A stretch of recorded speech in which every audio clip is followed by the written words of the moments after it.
तर राज्यामध्ये आणखी एका भोंदूबाबाचा पर्दाफाश झालेला आहे। ज्ञानेश्वर कोरडे उर्फ तलवार बाबा असं भोंदूचं नाव आहे। नांदेडच्या बिलोली पोलिसांनी त्याला ताब्यात घेतलंय। अंगामध्ये आल्याचा बनाव करून गोर गरिबांना हा भोंदूबाबा लुटायचा, तलवार घेऊन देवीचा अवतार असल्याचं सांगायचा। भोंदूला ताब्यात घेताना समर्थकांनी त्याच्या राडा घातला होता। थेट पोलिसांची कॉलर धरून धक्काबुक्की झाल्याचा प्रकार सुद्धा समोर आलाय। अधिक माहिती घेऊया, आपले प्रतिनिधी प्रवीण खंदारे आपल्या सोबत जोडलेत।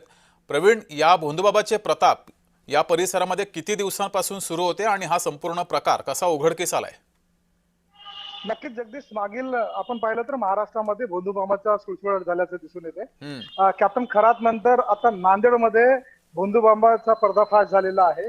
बिलोली तालुक्यामध्ये ज्ञानेश्वर कोरडे नावाचा जो भोंदूबाबा आहे उर्फ तलवार बाबा, तलवार हातात घेऊन हा जो गरीब श्रद्धाळू आहेत यांच्यावर सुद्धा म्हणजे तंत्रमंत्र असल्याचं आणि अंगामध्ये देवी आल्याचं सुद्धा भासवत होता आणि गरीब जे लोक आहेत त्यांना लुबाडून हा भोंदू बाबा खात होता। एकूणच पाहता याच्यावर जे आहे बिलोली पोलिसांनी गुन्हा दाखल केलेला आहे आणि त्याच पद्धतीने जेव्हा पोलीस स्थानकामध्ये जेव्हा गुन्हा दाखल होण्याची प्रक्रिया चालू होती तर त्यांचे जे समर्थक आहेत, दोन समर्थक, त्यांनी सुद्धा पोलिसांची हुज्जत घातली। त्याच पद्धतीने पोलिसांचा कॉलर सुद्धा पकडण्याची जी भोंदूबाबाच्या समर्थकांनी केलेली आहे।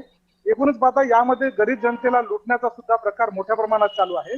मागील 8 दिवसापूर्वीच नांदेडमध्ये एका भोंदूबाबाने एका महिलेवर लग्नाचा आमिष दाखवून सुद्धा अत्याचार केल्याची सुद्धा घटना होते आणि महाराष्ट्रात चाललं तरी काय असा प्रश्न सामान्य जनतेतून उपस्थित होत आहे। जे मात्र प्रवीण, या भोंदूबाबाचे प्रताप किती दिवसांपासून सुरू होते? त्यांनी आतापर्यंत किती जणांना गंडा घातलेला आहे, किती जणांना फसवले, किती पैसे कुणाकुणाकडून गोळा केलेत?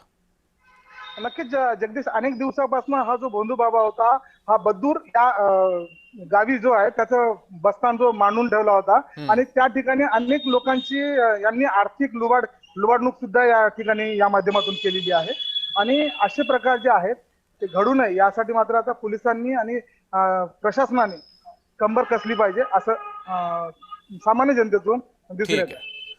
प्रवीण, तुम्ही असेच जोडलेले रहा।